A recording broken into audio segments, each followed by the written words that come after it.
The council room smelled like cold metal and old power. 11 species sat behind a curved table that was longer than a football field, each delegation separated by glowing panels that translated every word before it finished being spoken. The ceiling was high enough to make humans feel small on purpose. Somi had been told that before her first visit. She had not believed it then. She believed it now. She stood at the center podium with her folder open and her notes flat and her voice steady, and she explained, for the third time in the third language, because the protocol required it, that the Denhari corridor had been a human supply route for 40 years before the convergence ever drew a line through it. She explained that the 3 colony ships that crossed it were carrying food, medical equipment, replacement parts for water processors on a colony of 900,000 people. She kept her voice calm. She used small words. She had learned early that small words unsettled the convergence more than complicated ones. Complicated words sounded like argument. Small words sounded like fact. The Denhari delegate, a tall creature with 4 arms and a face that expressed nothing readable, said the word aggression like he was reading it off a form. The Veth High Speaker did not say anything for a while. He was the oldest living member of the council. 600 years of politics sat in the way he held his head. His skin caught the light and threw it back in colors that had no human names. He waited until Somi finished. He waited a breath longer than necessary. Then he laughed. Not loud, not cruel. It was the quiet, private laugh of a man who had been asked something so far beneath serious consideration that the only honest response was amusement, like a mountain being asked if it was worried about rain. The room did not laugh with him, but no one stopped him either. Somi stood at the podium and did not move. The vote took 4 minutes, 11 votes, no abstentions. The result appeared on the main screen in 12 languages simultaneously. She read the human translation without blinking. 72 hours. Full fleet disarmament. Colonial autonomy suspended pending review. Unconditional submission to convergence governance. She asked because the protocol required her to ask, what would happen if humanity declined? The Veth High Speaker looked at her the way a man looks at a question that does not deserve an answer. He tilted his head slightly, and the light moved across his face, and he said nothing at all. Which was its own kind of answer. Somi closed her folder. She gathered her notes. She straightened the edges against the podium the way her mother had always straightened papers, slow, deliberate, not because it mattered, but because it gave her hands something to do while her face stayed composed. "I'll let them know," she said. She walked out of the council room with her back straight and her steps even, and she did not stop walking until she reached the small corridor behind the translation booth where no cameras were allowed, and she stood there against the wall for a while, doing the thing she had decided she would only do where no one could see. She was the last human diplomat left on Nexus Station. Everyone else had been recalled 6 weeks ago. She had stayed because someone had to stay, and because she had still believed until about 4 minutes ago that the council could be reasoned with. She picked up her comm and recorded the transmission home, 14-minute light delay. She kept it short. She read the terms. She described the vote. She described the laugh last because she wanted it to land at the end, not get buried in the middle. She said, "They don't think we're going to do anything." Then she stopped the recording and sent it. President Jion received the transmission in the Sovereign Council chamber on the 14th floor of the Earth Government building in Seoul. She watched it alone. She had asked everyone else to leave before Somi's message came through, because she had known for 3 weeks what the message would contain, and she had wanted the first few moments of it to be private. She watched Somi's face on the screen, composed, careful, professional in the way that people are professional when they are holding something together through will alone. She heard the laugh described. Somi's voice didn't change when she described it. That told Jion more than any change would have. She turned off the screen. General Tihuan was standing at the window with his hands clasped behind his back, looking out at the city below. He was 63 years old and had the posture of a man who had been waiting for a specific moment for a very long time and had simply decided to stay standing until it arrived. "General," Jion said. He didn't turn around. "Already done," he said. She looked at him for a moment. Outside, the city moved the way cities always move, unaware, ordinary, full of people buying groceries and arguing about small things and making plans for next week. "How long?" she asked. "Fleet will be fully activated in 18 hours, Tihuan said. "Yunji's team ran the final checks yesterday. Everything is green. And the Convergence has no idea. They know what we showed them." He turned from the window then. His face was not angry. It was something quieter than anger and harder to name. 12,000 ships on the registry, 4 billion people on record, a species that follows rules and files claims and shows up to council meetings with folders. Jion looked at the blank screen where Somi's face had been. "She believed it would work," she said. "The diplomacy." "I know. She's going to carry that." Tihuan nodded once. People who try the right thing first always carry it when it doesn't work. Doesn't mean she was wrong to try. Jion was quiet for a moment. The city hummed below.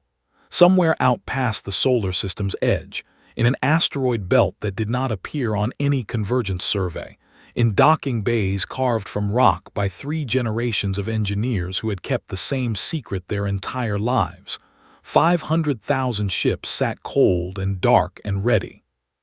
They had been building since before Jion was born. Her grandmother had signed the first budget allocation. Her mother had watched the first hull plate welded. She had walked the inspection line herself 6 months ago, and she had run her hand along the side of hull 1 and felt the 200 years of patience in the metal under her palm. "You only get one surprise," her grandmother had said. "Make it count." Jion picked up the command line and opened the channel that did not officially exist. "This is Sovereign Jion," she said. "Authorization code Delta Stillwater, wake them up." She set the comm down. She stood at the window beside Tihuan and looked out at the ordinary city and thought about Somi standing in that room with her folder, asking a question the Veth High Speaker hadn't thought was worth answering. Somewhere in the dark, past the edge of everything the galaxy thought it knew about humanity, 500,000 engines began to warm. The Convergence fleet arrived above Eridani Prime at 3 in the morning, local time. 4,000 ships. They dropped out of fold space in a pattern that covered the sky from horizon to horizon, and the gravitational disturbance of their arrival shook windows across the northern hemisphere and woke up every sensor array within 6 light minutes. It was a show of force designed to communicate one specific thing before a single shot was fired. "Do not make this harder than it needs to be." General Tihuan was in the command center on the colony's 2nd level, eating a bowl of rice porridge when the alert came through. He looked at the sensor board. He looked at the numbers. 4,000 convergence vessels sitting above a colony of 900 million people. His own registered defense fleet, 340 ships, blinking on the lower half of the same screen like a footnote to someone else's paragraph. He finished the porridge. He rinsed the bowl.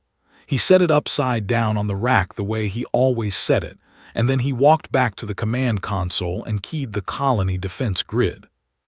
His second officer, a young woman named Hien who had been running defense simulations for 2 years, and who now looked at the sensor board with the specific stillness of someone doing very hard arithmetic in their head, turned to him and said, "Sir, numbers." "I know the numbers," Tihuan said. "We can't."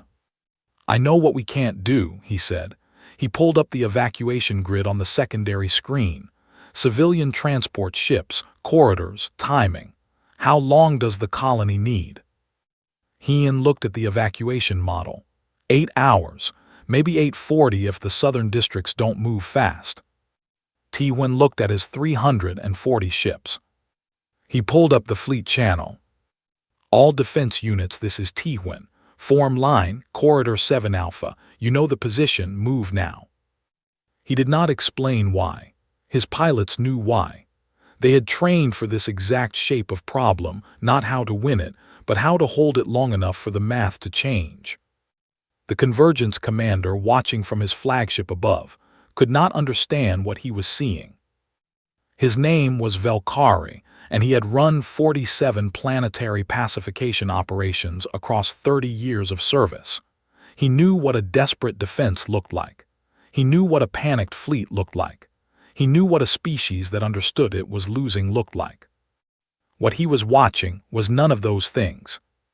340 human ships had arranged themselves in a straight line across the primary approach corridor and were holding position, not retreating, not spreading to minimize target density, not attempting any maneuver that his tactical models could recognize as rational. A line. He studied it for a long moment. Then he ordered his fleet to engage, because his orders were his orders and because the math was the math, and because whatever strange thing the humans were doing, it would not change the outcome. He was correct about the outcome. The battle lasted 9 hours and 11 minutes.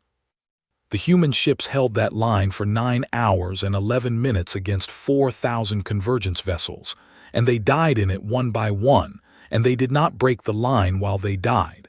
Every time a human ship was destroyed, the ships on either side of the gap closed it. The line got shorter. It never bent. Valkyrie watched the whole thing from his command deck. He had expected it to be over in 2 hours.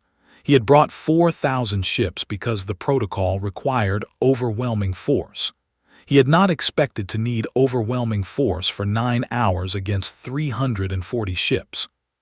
He filed that thought in the back of his mind, where he kept things that didn't fit the shape of what he thought he knew. The evacuation corridor was clear in 8 hours and 38 minutes. 900 million people, every civilian transport ship loaded, and away before the last human defense vessel went dark. The line had done exactly what it was built to do. Valkyrie sat with that for a while after the battle ended. Then he opened his survey records, old ones, from a convergence mapping mission 30 years prior, and he looked at the asteroid belt at the edge of human territorial space. Rock concentrations, mass readings, the numbers from 30 years ago and the standard model for how rock moves over 30 years. The numbers did not match. Rock doesn't move on its own, not like this, not this much. He wrote it in a report. He labeled it a potential anomaly. He sent it up the chain to Fleet Command and marked it priority medium, because he did not have evidence yet, only a feeling that lived in the gap between numbers that should agree and didn't. Fleet Command received his report and filed it. Somi was still on Nexus Station when the Eridani footage came through the public convergence broadcast. The Council had not yet formally expelled the human delegation. The paperwork was, apparently, being processed, so she was still technically a guest, which meant she still had access to the common feeds. She watched it in her quarters. The room was smaller than a storage closet on any colony ship she'd ever been on. The Convergence had given her a space the size of an afterthought, because that was what they thought she was. She watched the defense line. She watched it hold. She watched it get shorter and shorter, and she counted the gaps as they formed and closed, formed and closed. She didn't cry. She had done that already in the hallway behind the translation booth, and she had made herself a rule about only doing it once per catastrophe because she was the last human left on this station, and she could not afford to run out of herself. She pulled up an old message from Minu, her brother, 3 months old, sent before the situation had gone critical, before the vote, before the laugh. His face on the screen was younger than she remembered it being in person. He looked like he was about to make a joke and then thought better of it. "Don't worry," he had said, looking straight at the camera like he wanted to make sure she heard him properly. "We've been ready." She had not known what that meant when she first received it. She was starting to understand now. 340 ships had held a line for 9 hours against 4,000. That was not the behavior of a species that was losing.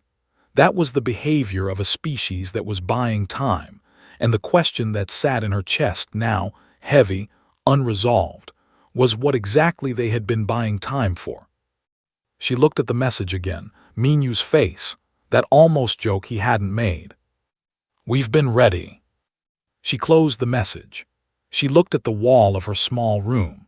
She thought about the line of ships getting shorter and shorter and never bending, and something moved through her that was not comfort and not grief, but was somewhere between the two, in the place where pride lives when it cannot yet afford to speak. She didn't sleep. She sat with the screen dark and the station humming around her, and she waited, because that was all she could do, and she had learned in the last 72 hours that waiting was not nothing. Sometimes waiting was exactly the thing. The asteroid had no official name. It did not appear on any convergence survey. It did not appear on any human public registry either, because the people who knew about it had spent 200 years making sure it would not appear anywhere, on anything, under any circumstances, until the moment they chose otherwise. Inside it, carved into the rock by machines, and then by hands, and then by better machines built by better hands, was the largest shipyard in human history. Engineer Yunji had not seen sunlight in 26 months. She didn't particularly miss it. She missed coffee that tasted like actual coffee and not like the powdered version they kept in the break room on level 4, and she missed her sister's voice without the half-second calm delay, and she missed the specific sound of rain on a window, which was not a thing that existed inside a hollowed asteroid. But sunlight she could live without. She had work. She walked the inspection line at 6 in the morning station time, the way she walked it every morning slowly, with a light in one hand and a data pad in the other, touching the hull plates with her bare palm every few meters. Not because she needed to. Because her mother had done it, and her mother's mother had done it before that, and it was the kind of habit that lived in the body and not the brain. Her grandmother had surveyed this asteroid when Yunji was 2 years old. Her mother had overseen the first propulsion array installation when Yunji was 14. Yunji had taken over as lead architect at 31, after her mother retired, and she had spent the next 10 years finishing what 3 generations of her family had started. 500,000 ships. She did not name them. She had thought about it early on, giving each one a name, a registration word, something human to put on all that metal, and she had decided against it. You name things you plan to keep. These ships were built to go somewhere and do something, and the doing of it would cost some of them, and she did not want to have named the ones that didn't come back. So they had numbers, hull numbers, clean and cold and honest. She stopped at hull 112 and ran her light along the secondary plate seam. Clean. She moved on. She stopped at 340, the last hull number of Eridani's defense fleet, a coincidence she noticed and said nothing about, and stood there a moment with her hand flat on the metal. Then she moved on. The final check took 4 hours. She did it herself, the last section, because she always did the last section herself. Her team had done the rest, and they were good, the best humans alive at this specific thing, but the last section was hers. When she finished, she stood at the far end of the docking bay and looked back at the rows of ships stretching into the dark. The bay was so large that the ships at the far end were just shapes, suggestions of ships, metal vanishing into shadow. 200 years, 3 generations, 1 secret held by thousands of people across a dozen stations and 4 asteroid belts, never leaked, never sold, never spoken about in the wrong room. She thought about that for a moment, the sheer human effort of keeping a secret that large. How many people had gone to their graves without ever telling anyone? How much discipline and love and anger and hope had gone into the silence. She keyed her calm. "Stillwater is green," she said. "All 500,000. Ready for ignition on your word." President Gion's voice came back after a 14-second delay. "Wake them up." Yoonji closed the comm. She looked at the ships one more time. Then she walked to the ignition panel at the Bay Control Station, which was the size of a wall and had been built to do exactly one thing, and she entered her authorization code and pressed the sequence. The reactors started coming online, not all at once, one by one in sections, spreading through the bay like light spreading through a room. Someone was slowly waking up. The sound of it built from nothing to a low hum to something that she felt in her back teeth and her breastbone and the soles of her feet. She stood in it and let it happen. Minyu had been flying sorties above Mars for 11 days. Not real sorties, visible ones.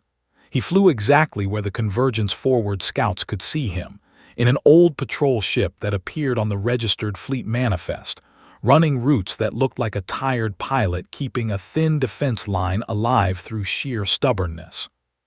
He was very good at looking tired. He was, in fact, actually tired, which helped. His real orders had come through a channel that did not officially exist, in a message that encrypted itself the moment he read it, and left no record in any system the Convergence had access to. Report to Stillwater, Vanguard 7, Strike Wing 1, 6 hours. He had read it twice. He had looked out the viewport at Mars, red and quiet, and very far from anywhere anything important was happening, which was the point, and he had sat with the message for a long moment. He was 24 years old. He had been flying since he was 19. He had trained in registered ships and unregistered ships, and in simulators that ran scenarios nobody in the Convergence knew humanity had planned for. His entire adult life had been preparation for something nobody talked about out loud. He thought about what his mother had told him the day she explained Stillwater. He had been 18. She had sat across from him at the kitchen table and she had said it plainly, without decoration. "You only get one surprise. Everything we've built, everything we've hidden, it only works once. So we wait until we need it. And when we need it, it has to be everything." He had asked her if she thought they would ever need it. She had not answered right away. "I hope not," she had finally said, "but I built the ships like we will." He suited up. He took the unregistered corridor from the Mars station's maintenance level to the shuttle dock that didn't appear on any public schematic, and he rode the shuttle out into the dark, and he flew to Stillwater. When he arrived and walked into the main bay, he stopped. He had known the number, 500,000 ships. He had known it intellectually the way you know a fact from a document. He had not been prepared for what 500,000 ships looked like when they were all in the same place, reactors warming, hull lights coming on in slow rows, the sound of them building into something that pressed against the inside of his chest. He found his ship, Vanguard 7, Strike Wing 1, position 12 in the first row, and he ran his hand along the hull the way Yoonji ran her hand along the hull, though he didn't know that, and he climbed in, and he ran his checks. Everything was green. Valkyrie submitted his second report 18 days after the first one. He had spent the time pulling every survey record he could access for the asteroid regions at the edge of human space. 3 separate survey missions, 30 years of data. The mass readings across all 3 missions showed consistent, significant displacement that could not be explained by natural drift, gravitational migration, or any physical process he could model. Something had moved that rock, a lot of it over a long period of time, deliberately. His second report was longer than the first, more specific.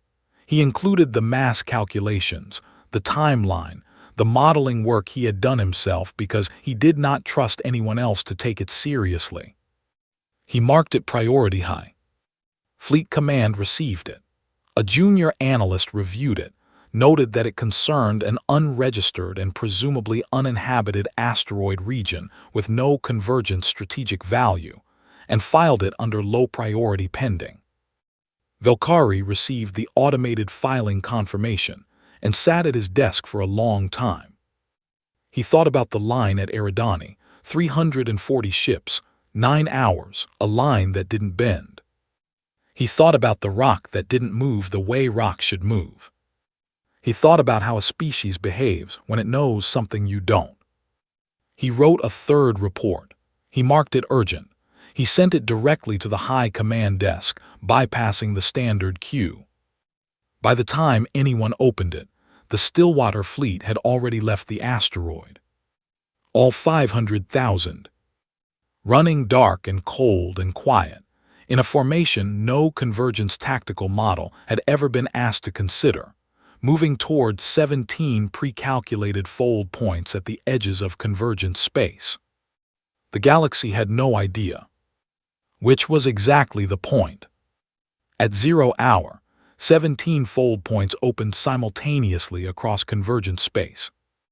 The sensors picked them up at the same second.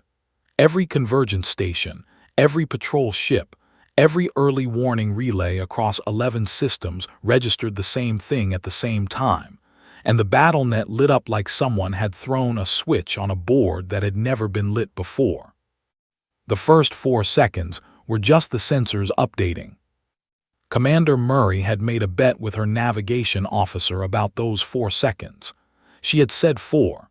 He had said 2, because he thought convergent systems were faster than she was giving them credit for. She had said the problem wasn't the systems. It was that the systems had never been asked to process a number this large. And large numbers take longer than small ones, not because the math is harder, but because the people reading the output don't believe it the first time and make the system run it again. She won the bet. 4 seconds. Then the convergence BattleNet went into emergency protocol, and every alarm it was running at once. Murray stood at the helm of the flagship Iron Patience, named by her predecessor's predecessor, 2 commanders ago. The name carried forward unchanged across 140 years because no one who knew what the ship was built for thought the name needed improving, and she watched the fold space bloom open on 17 screens simultaneously. 500,000 human ships coming out of the dark, reactors blazing, hull lights live, running visible for the first time. She had trained for this moment since she was 22. She had run the simulation so many times that she could close her eyes and tell you the exact order in which each wing would exit fold and take position. She had memorized it. She had lived inside it in her head for years. The real thing was bigger than the simulation. That was the thing no simulation ever got right. Scale looks different when it is actually in front of you. She let herself have 3 seconds of looking at it. 3 seconds of 500,000 human ships filling space that the convergence had owned without question for 600 years. 3 seconds of that. Then she keyed fleet-wide comms. All wings, this is Iron Patience actual. We are go, stay tight, stay mean. She paused, not for effect, because she wanted to say it right. They laughed at our ambassador. She cut the channel. The convergence BattleNet showed 512,000 individual contact signatures in the first updated sweep. The tactical AI ran the numbers and then ran them again, because it was programmed to run any result that exceeded its probability thresholds twice before reporting. The second sweep returned the same number. On Nexus Station, 3 convergence admirals stood around a holographic display that was, for the first time in any of their careers, showing them something they had no word for. The Veth High Speaker was summoned. He arrived in his formal robes because it was a formal occasion, and he looked at the display, and he stood very still. He had laughed at Ambassador Somi 41 days ago. He did not feel like laughing now. He felt the opposite of that, though he could not have named the feeling precisely. It was the specific sensation of a certainty collapsing, of a thing you have believed your entire life turning out to be built on a measurement you took wrong. He had looked at humanity and seen a minor species, 12,000 registered ships, 4 billion people, a civilization that filed claims and showed up to meetings and spoke in careful small words and had, until 6 weeks ago, never done anything that required anyone to take them seriously as a military power. He had looked at all of that and believed what he saw. The display in front of him was telling him what he had actually been looking at. A costume worn perfectly for a very long time. Valkyrie was in his office on the Vega command station when the alarm went off. He had been there because he could not sleep, and he could not sleep because the numbers from his third report kept arranging themselves in his head in ways that made him feel cold. He looked at the alert on his screen. He read the contact count. He read it again. He sat back in his chair. He thought about Eridani, 340 ships forming a line. He had thought they were desperate. He had thought they were making a last gesture, the kind of futile brave thing a species does when it knows it has already lost. He understood now what he had actually been watching. They were performing, the whole battle. Every hour of that 9-hour line had been a piece of a performance, a species showing the convergence exactly what it wanted to see. A small fleet dying bravely, a colony evacuating desperately, a people who were losing and knew it and were simply making the loss take as long as possible. None of it had been what it looked like. The 9-hour line had bought the evacuation. That part was real, but it had also bought something else. It had confirmed for the convergence that humanity's defense forces were exactly as thin and exhausted as the registry suggested. It had bought the appearance of a species with nothing left, while 500,000 ships sat cold and dark and waiting. Valkyrie picked up his comm to call an emergency session. The station shook. Hard enough that he grabbed the desk. Hard enough that the lights flickered and the display screen went dark for 2 seconds and came back wrong. Strike Wing 1 had hit the Vega relay network. Every communication relay in the system, all of them simultaneously in under 30 seconds. No signals in, no signals out. He set the comm down. He stood up. He walked to the window of his office and looked out at the space around the station, which was full of things moving very fast in directions that had not been possible an hour ago. He thought about his 3 reports: low priority, urgent, unread. He thought about the rock that had moved, about the mass readings that didn't match, about every small thing that hadn't fit the shape of what he'd been told to see, and how each time he had noticed, no one had listened, and how the not listening had its own cost that was being paid right now outside his window. He pressed his forehead against the cold glass and he thought, we deserved this.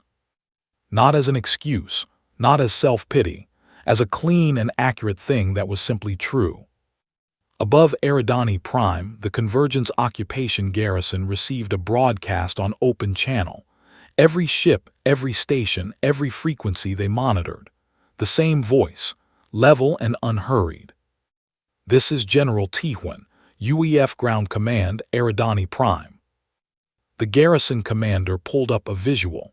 He recognized the name. The officer who had commanded the 340-ship defense line, the line they had broken after 9 hours.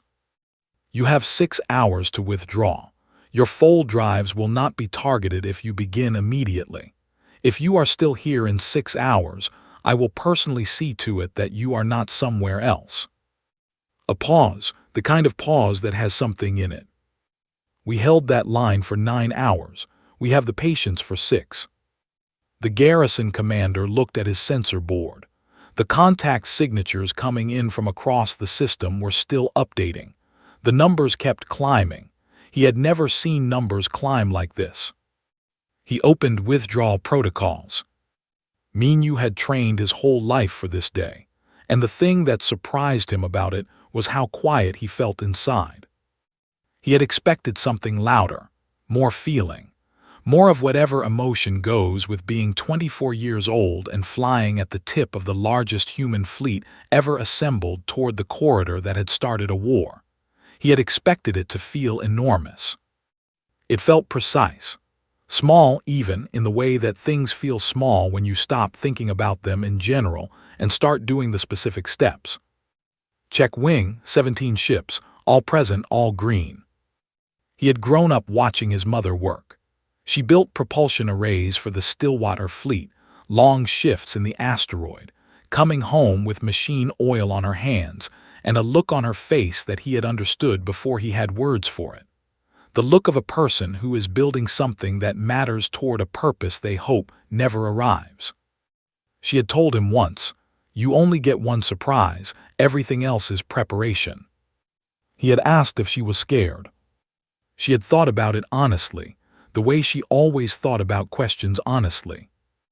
"I was scared it would happen," she had said. "Now I'm scared it's happening and we won't hold together. Those are different things." He understood that now. Out here in the cockpit in the formation, flying toward the corridor, he was not scared that it was happening. He was only scared of whether he would hold together inside it. His wing crossed the corridor boundary. He held together. He checked his wing again on the other side. 17 ships, all present. He banked for the next coordinate and did not look back. The council room was the same room. Same curved table. Same high ceiling. Same translated air and cold metal smell and lighting that was designed to make smaller species feel smaller.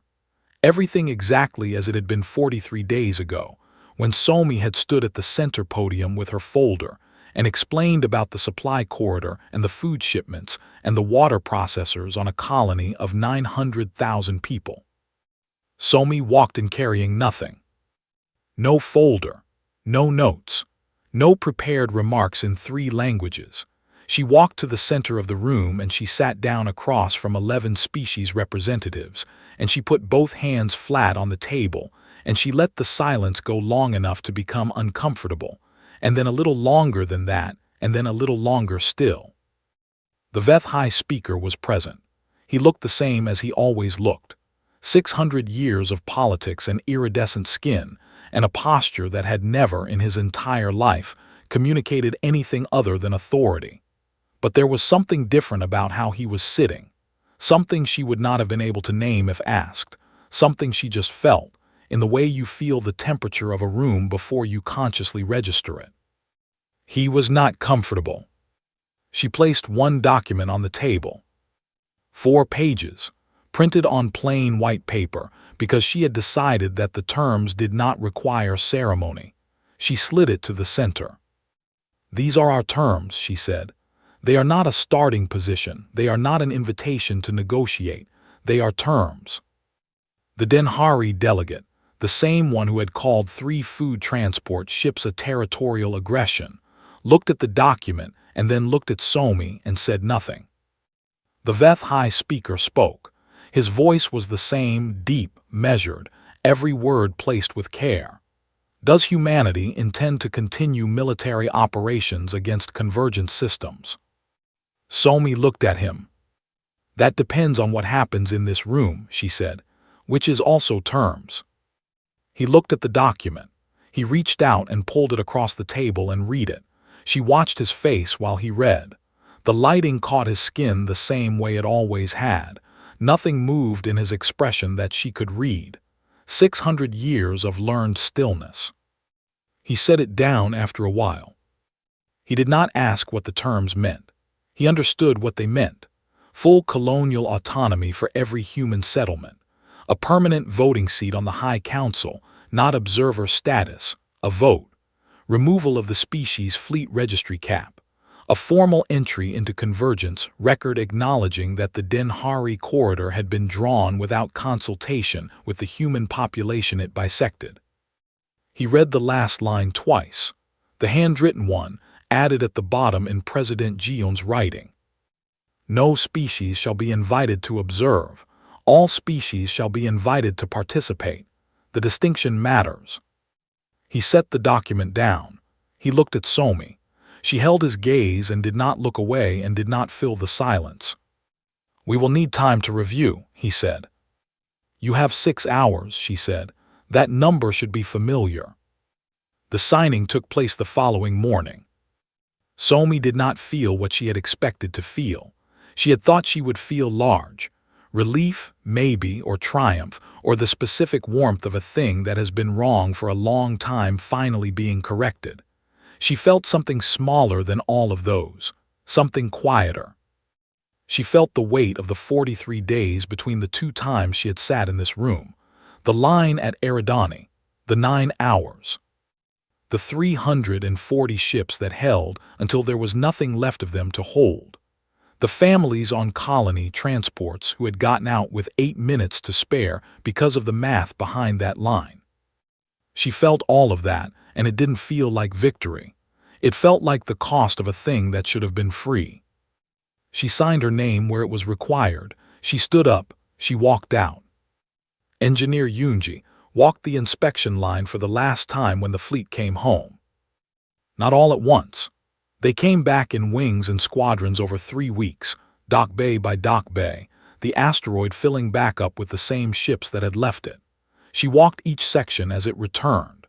She ran her light along hull plates and checked seams and logged damage with the same even attention she had given the pre-departure check, because the same discipline that built a thing properly is the same discipline that repairs it properly.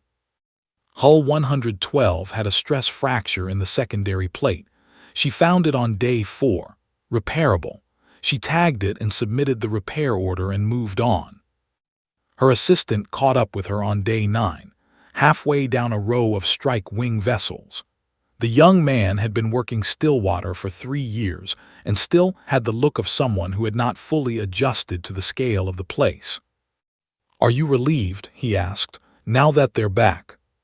She thought about it. She gave it honest attention, the way she gave technical problems honest attention, not settling for the first answer that came to mind. "Ask me when the last one's back," she said. The last ship docked on day 21. She stood in the bay afterward, all 500,000 berths full, the hum of cooling reactors, the smell of metal and recycled air. She stood there for a while. She thought about her grandmother, who had surveyed this asteroid and seen what it could become, who had stood in a space that was just rock then, empty rock, and decided what to fill it with. She thought about her mother, who had installed the first propulsion array in a bay that smelled like raw stone and machine oil. She thought about the 3 generations of people who had known the secret and kept it, who had built in the dark and said nothing, who had loved their families and lived their lives, and carried this one enormous quiet thing their whole lives without putting it down. She wanted to get coffee, the powdered kind, because that was all they had. She drank it standing up, looking at nothing in particular, and she thought, "It's done. The thing we built it for, it's done." She was not sure what she felt about that. She finished the coffee. She went back to work. Admiral Junho read the names. He had been reading since the fleet returned to formation. 1,247 ships lost in action. He had the registration numbers. He had the crew rosters. He read every name on every roster for every ship, alone in his office on iron patience, starting from the first day and reading at the pace of someone who is not reading fast, because the point is not to get to the end. The point is to count. He had decided long ago that someone should be the one who counts, who does not let the numbers be just numbers, who keeps the names from disappearing into the size of the thing that needed doing. He did not know most of the people on the rosters. He would not have recognized most of them if they had passed him on the station. But he knew their names now. He knew the names the way you know the shape of a room you've spent time in, not intellectually, but in the body, in the part of you that keeps information below the level of thought. He read the list for 11 days. When he finished, he closed the file. He sat at his desk. He looked at the wall in front of him, which had a small photo pinned to it, his daughter at age 7, holding a model of iron patience that she had built out of cardboard and tape, the hull markings written in purple crayon because she had run out of black. He thought about the 1,247 ships, about the 9-hour line at Eridani, about what it meant for a species to spend 200 years building a surprise it hoped it would never need, about how hope and preparation are not the same thing, and how the people who built Stillwater had understood that, and how that understanding had cost them in ways that would never appear in any formal record.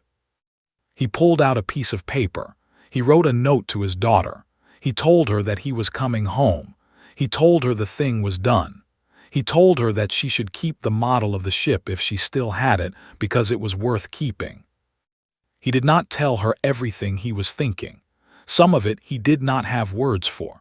Some of it he had words for, but they were not words for a letter to a 7-year-old. He sent it anyway. Minyu met Somi on the landing deck of Nexus Station on the day she was formally released from her posting. She came down the ramp of the diplomatic shuttle, and he was standing on the deck in his flight jacket with his hands in his pockets, and they looked at each other for a moment the way siblings look at each other after something large, reading each other for damage, checking the parts that don't show on the outside. He looked okay, she looked okay. The definitions of okay had changed somewhat. They hugged. She said into his shoulder, "You told me not to worry." "I was right," he said. She pulled back and looked at him. There was an expression on her face that did not have a clean name, something built from relief and residue and the complicated thing that lives between being correct about something and wishing you hadn't been. "Don't do that again," she said. He didn't answer, which was not silence.